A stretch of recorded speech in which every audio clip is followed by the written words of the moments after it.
Hey guys, welcome back to the channel. This is Astronaut and I am here to bring you guys the official box art for Mortal Kombat 11. Yes, this image that you're seeing here on the screen right now is the official release from NetherRealm, letting us see for the first, actually this isn't the first time. We've seen this image before, but this is the first time that it's been confirmed that this is actually the box art for the game. And I'm excited. It looks really good. NetherRealm decided to stay consistent with using Scorpion as the perpetual face of the franchise and of the game. I really like his mask. His mask looks very customized. It looks very futuristic. And you know, I've been focusing a lot of my videos on the emphasis of things seeming to go in the past. Like I'm sure everyone by now has noticed that the sand in the hourglass that the woman is standing next to in the trailer is going up, so that suggests that time is going to be going back into the past. But you know, I'm really curious to know how much of the game is actually going to be taking place, possibly in a transported future. Possibly, I don't even know. Here is another image, a brand new image of Raiden that got released a few days ago. We're getting a chance to see him in some brand new armor here, some brand new gear. He has a staff. The question still remains whether or not there's going to be weapons gameplay. We don't really know, but we do have an image of him with a staff. It's not uncommon to see Raiden with a staff, so you know, I don't want to jump out the window and say that they're adding a new weapons game mechanic of just, you know, allowing people to use weapons. But here is Raiden's official new gear that they released a few days ago. Now, I also wanted to include this this new gear for Shao Kahn. I did a video actually maybe a week ago where I already showed this to you guys, and a lot of people are saying that Shao Kahn is actually standing on what will be the gear customization screen. If you notice, he's standing on a platform with a background in the backdrop, and so some people are speculating that this will be the official gear customization screen, and that here we're seeing Shao Kahn with, you know, in his gear pieces. And I also included this image of him with his either an alternate skin or alternate gear pieces. So I just kind of wanted to make this video a collection of everything that's been kind of downloaded over the past few weeks and just catch everybody up. You know, I'm sure everyone already knows most of this, but the box art just came out today, so that is definitely something new. But I'm really excited, guys. I'm also going to do another video where I go more into depth about the January 17th release. There's a lot to look forward to with that. To my knowledge, it's going to be a live broadcast that's going to be broadcasting out of London, and I'll go into more detail. I have a whole news article that I want to read about that.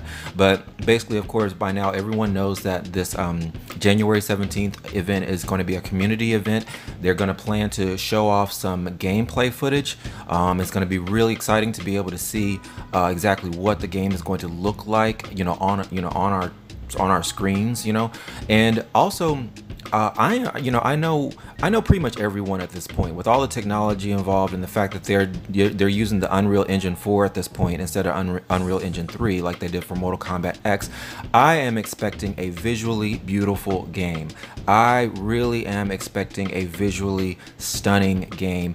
And like I said, you know, a few minutes ago, I'm really excited to possibly see what these characters are gonna look like in a futuristic environment.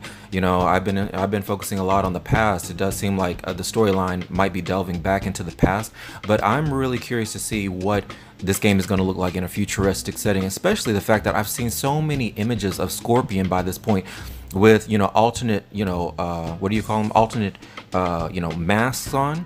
Like even with the box art, his mask looks very futuristic. I've seen numerous images so far from Mortal Kombat 11 that have shown Scorpion with, you know, alternate gear pieces and alternate mask pieces that look very futuristic. So so like I said, I'm expecting a visually stunning game, and you know, I'm wondering if, you know, NetherRealm is going to be able to execute a stunning game that spans going from the future into maybe the present into the past, and be able to blend them all in with just visuals and outfits and gear that all, you know, all floated well together. You know, I hope the game flows well with you know, each part of the game, each part of the story mode. I hope it all flows together very well. I hope it looks visually amazing, and I hope the gear complements the game.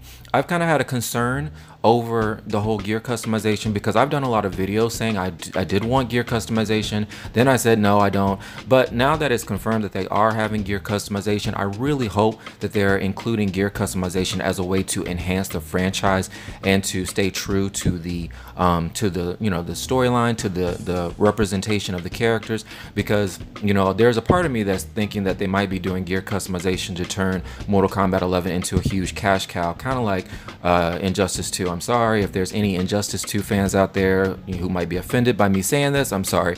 That's how I feel. Injustice 2 turned into a big cash cow, and all the gear pieces that were available for the characters. I mean, at times some of the characters, you could put characters in outfits that kind of made them almost unrecognizable, just like they became so fantastical and so over the top with gear and all the different combinations, which in theory is fun to be able to hand tailor your character to a certain look or an idea.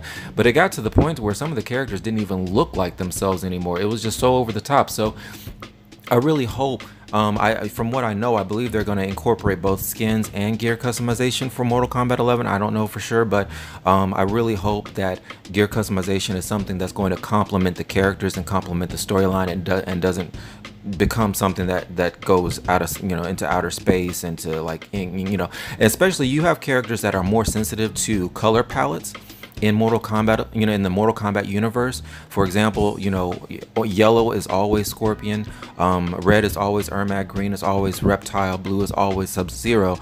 But if you get too lost into gear customization and you start taking all these colors and textures and things like that and applying them to just any and every character, all of a sudden, we're gonna have a lot of Scorpions looking like Reptile, because you're putting different colors on them and all this stuff. And I mean, I'm just kind of throwing that out there as food for thought, because really, Mortal Kombat is different from Injustice. Like Mortal Kombat, you have characters that are attached to certain colors, and their colors have a strong significance into their identity. So Katana is always associated with blue, Melina is always associated with the lavender pink, Scorpion is always associated with the orange yellow. We have all the palette swap ninjas are always closely connected to their colors.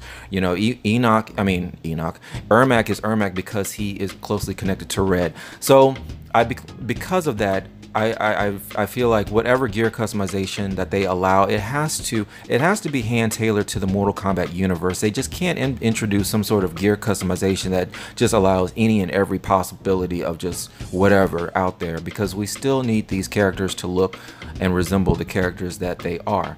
So that is the big difference between Mortal Kombat and Injustice. Injustice 2 has all the characters where it didn't matter what color Harley had on. It doesn't matter what color